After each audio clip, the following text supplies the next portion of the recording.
So I've actually finished reading this book now. Quite interesting reading it, really. Although I'm heavily critical of Malcolm Jack, but there's also some good things in this book as well, and it gives you some good things to reflect on as well. Now, at the end of the book, he talks about Parliament and injunctions, and apparently there's been some investigations into it, but they haven't been conclusive. But Parliament has been able to act in effect with injunctions without consequence so far. So if we're to understand that petitioning is under parliamentary privilege, then why have the Insulate Britain people been punished? That's a good question to raise at the end of this book. Why have the Insulate Britain people been punished when this book actually suggests that Parliament aren't subject to punishment from injunctions because of privilege? But this is actually the part here that got me thinking here. There's a case called R versus Chater. This R versus Chater case is quite important because it was actually a Supreme Court case. Now, Malcolm Jack's talking about the courts being able to decide on matters of privilege, right? Well, they can only decide on if your claim of privilege is valid or not. They can only, and recognition of a right is to be recognised. It's not actually it's not a defence, and it's not for a jury it's not really meant to be for a jury to deliberate as a defence or what the meaning or interpretation is. It's meant to be recognised as a right, and merely whether the right is a valid claim or not on the actual matters of the facts and circumstances, other than if you present this right and claim it, then it can be assessed and recognised, but not actually under the rules of evidence. Not under the rules of evidence, really. It's meant to just be, is it valid, to check the validity of the claim. That's where, like, your certificates from the Speaker come in, and you got the Parliament Act 1911, certificate from the Speaker is not to be questioned in a court of law, but it's also not meant to diminish or enhance a privilege. But if you're claiming a valid privilege, then at least it is some form of validation of the claim. If not of the privilege itself, but of the claim for the privilege. But here it says, right, exclusive cognizance, sometimes known as exclusive jurisdiction, predates Article X of the Bill of Rights and is therefore a species of the common law as opposed to being statutory. Well, I'm not going to argue whether it is or is not a species of the common law, but we can explore that. What is meant by that? Well, if exclusive cognizance itself, the right of Parliament to decide and debate its own affairs and matters, if you wanted to, this is how I see it. How is it a species of the common law? Well, I would suggest that as all MPs are elected into position, right, and then your Speaker's chosen, that is a process and method of selecting people to determine things, and they're sworn in like a jury, because your jury is from the Electoral Register of the Representation of the People Act, right? And they determine that they assess evidence and determine evidence and apply law and come to a verdict, and then you have a judge who makes the order. Now, the judge in Parliament is the Speaker, who puts the orders through, makes the orders, right? But people vote on it like a jury get to vote. So in that way, all matters in Parliament that are voted on by its members or by committees they come to conclusions by looking at evidence and assessing facts and then having an opinion on it and voting. So in that way, and then the speaker puts an order through, in that way is a species of the common law with its own jurisdiction. Now, the interesting thing, though, is that that case was apparently a Supreme Court, or at least Malcolm Jack refers to some Supreme Court cases where some decisions were made over privileges. Now, I find that cannot be valid because the thing with the Supreme Court is it's meant to be representative of the House of Lords. It's got 3 lords sitting on it, and it's meant to be an alternative to having the House of Lords judicial appeal-like jurisdiction, right?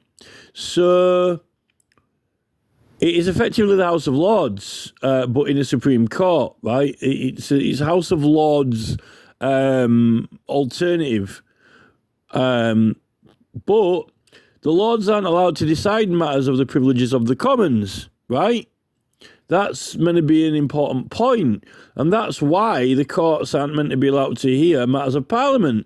So I think this is erroneous, this case, if it is a Supreme Court, because that's just how it is. Now, the House of Lords was meant to be the High Court of Appeal, but when it comes to the matters of Commons, you don't appeal anywhere because they've not on matters of privilege, because they can decide their own privileges, right? So there's something strange going on here. And another point I need to mention, which came to mind when I was reading this, is that, so while we're on the subject of a species of common law, right, Malcolm Jack draws a lot of attention to, like, he's really big on the subject of members of the public suffering from things that are said or done in Parliament, and having a right to redress.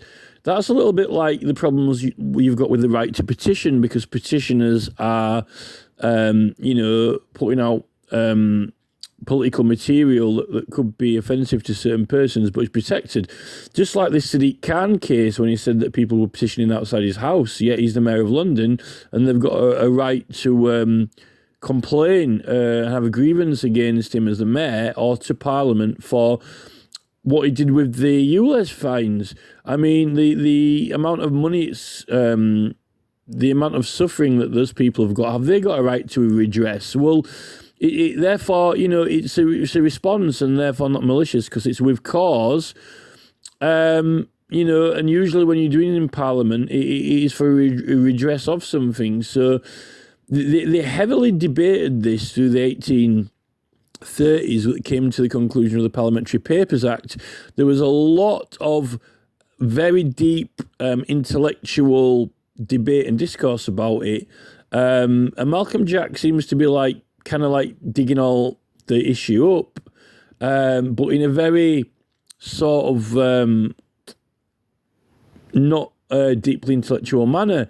All that has been heavily scrutinised and gone over and over and over meticulously. So I don't know why he would want to pull that out of the kind of I don't know why he would want to get that argument back out and then start kind of grumbling about it when it's already been heavily meticulously scrutinised, right?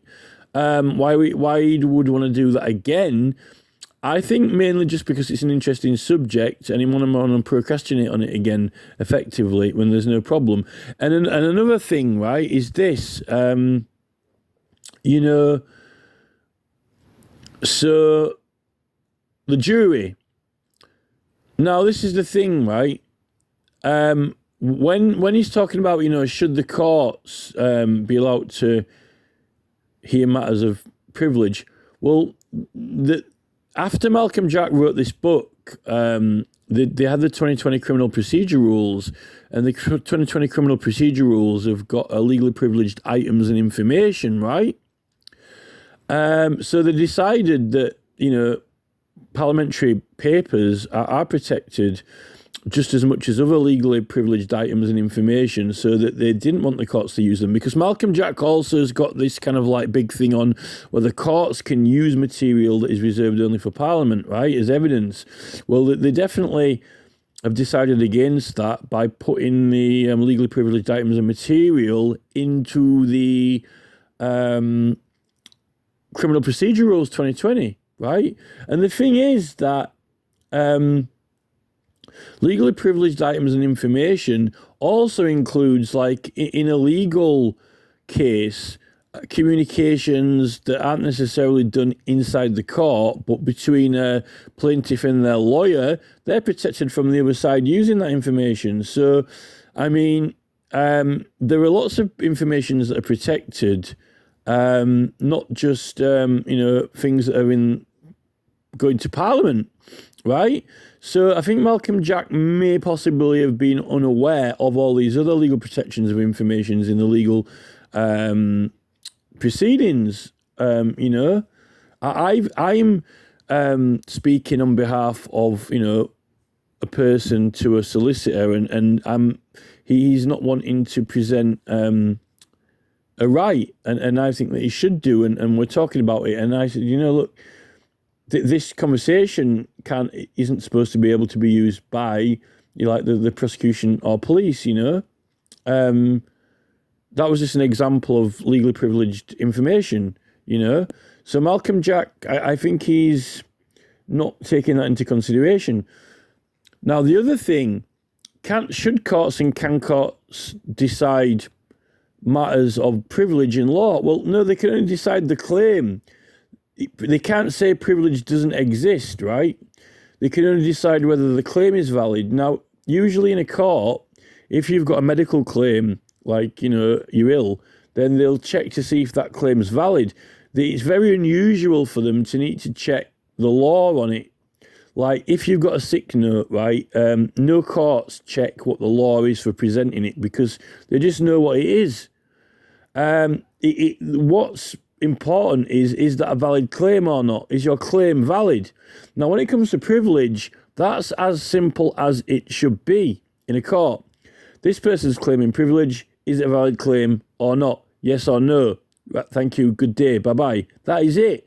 Now, what Malcolm Jack's talking about is he's talking about whether they can determine what the law is or not on it.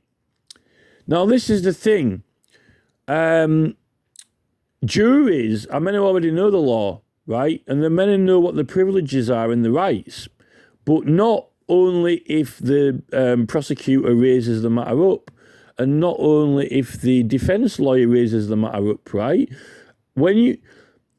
If you check all the oaths of the jurors, right? All the different oaths of the jurors, particularly when you had like the assizes, quarter sessions, and hundreds courts, right? And you, with your mayor, right? In your local areas. So the jurors are already meant to know the rights, okay? They already know them. It's not like if this solicitor does not present this material, it will not be considered or heard, right? Or if the CPS do not present this material, it will not be considered or heard, right? The jurors are meant to be preloaded and primed with all the rights. Now, in America, they have got the constitutional law, and they've got it's we the people. It's attributed to like the people wrote it, right? They don't say that it was the people wrote it. So the people have got a legal right to the interpretation of that because it's attributed to the people, right? And they want to know what they are. Now, very similarly, the jurors, when they go in to a court, right, they're not just sat there blank and then, some a case is presented and then they just have to make a decision based on what they've seen and heard, right? They're actually already meant to know the rights, like they've learned them, they need to know certain things, right? A little bit like a court clerk has to know certain law, right? Magistrates, so lay magistrates don't have to apparently have any legal knowledge, right? But judges who are King's Counsel or Queen's Counsel, whatever, are, they're trained barristers as well, right? They know the law as well, right? Now, this is the thing. This is where you get the failure of recognition of rights. Now, even if a defendant does not claim a right and say, I'm using this right, if it is evident or apparent that a right was in use or effect, then it must be recognised by the other parties, which means that they've got responsibility. Also in Parliament as well, on matters of privilege, a person doesn't have to claim privilege in Parliament. Parliament can act on it through initiative, right? So, so that means that if you've got, for example, some petitioners coming to court and they've been prosecuted, and it comes to the court's attention that that they're petitioning, even though they might not say, we're using the Bill of Rights, or even though their solicitor might not say that they're claiming the Bill of Rights, or the Crown Prosecutor might not say that. If they are, and it's apparent, and the jury become aware of it, they're already going to know what the law is. So they all want to say, "Oh, just a minute, are these people protected?" Right? This is the thing, but the jury don't argue over what the law is because they already know it. They already know what it is. If someone, in the same respect as if someone walks into court and pulls out a doctor's note and says, I'm blind, right, and here's my doctor's certificate for it, I can't see, then, you can't present evidence to them. Now, it's not, you don't say, well, what is the law around this, right? No one says that.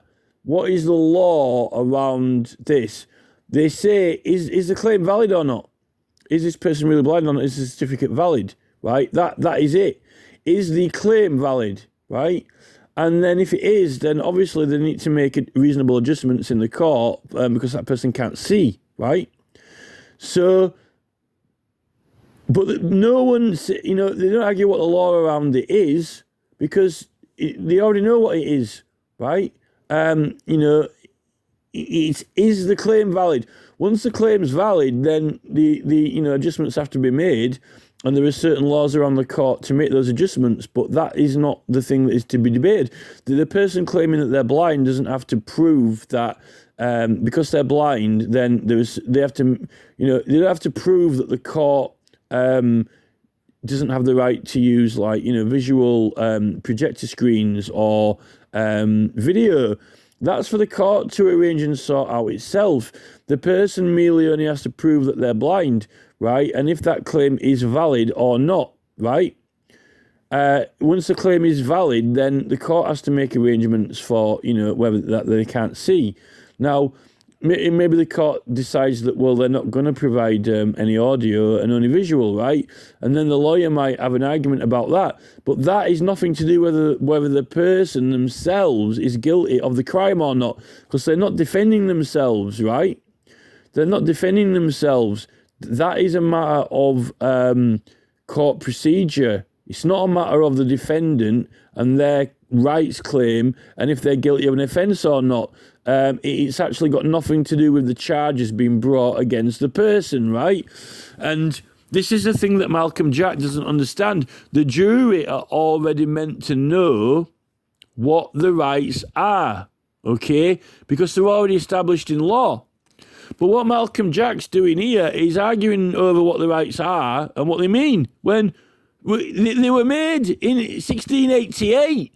If you don't know what they mean when they were made in 1688, you're retarded, right? It's like making a boat and not being sure if it floats or not. And it might not float, but yet you manage to get to France in it and get out. And then it's like looking at the boat and going, oh, I don't know whether it'll sail or not. or even saying that this boat can't sail, but yeah, you just sailed on it, right? That's what Malcolm Jack's doing with this book. Is it ship shape or not? Well, it just sailed across the channel, so it goes somewhere, you know. It might have a few, you know, it might be a bit leaky, but this is the thing, right? It's, you know, we know what the rights are, you know, so species of the common law. Well, the common law is not used in rights claims because you don't present any evidence which has to be proved beyond reasonable doubt, because a right is an overriding objective which is recognised. You recognise it, you don't prove it. I've had to explain this before in another video, right? A defence is proved to a jury beyond reasonable doubt, to the standards of reasonable doubt, based on evidence with law applied. A right only has to be recognised through an overriding objective. It doesn't have to be proved beyond reasonable doubt to a jury. So if the jury know what the rights are, and then someone says, "Oh, you know, we're covered by this right," and they recognise it, then you know, it's recognised. This is the thing, you know. So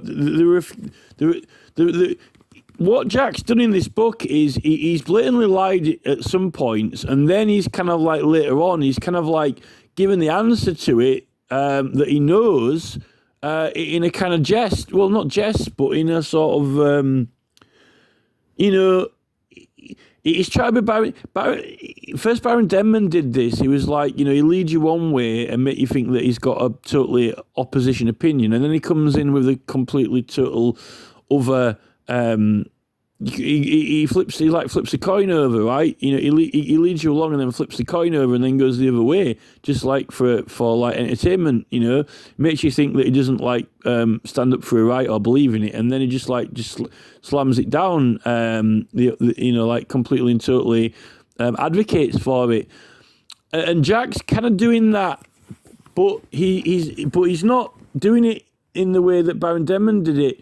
He's completely just tells a lie, and then he sort of allude to he alludes to principles, facts, and basis that disprove his lie.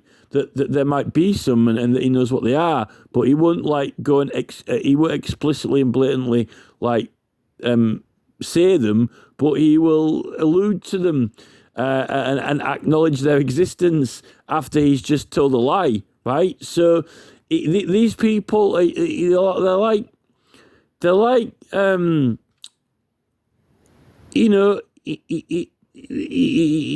to me, it's you know, that they're playing with people, but it's a very serious matter. They're kind of messing us around in a way, you know.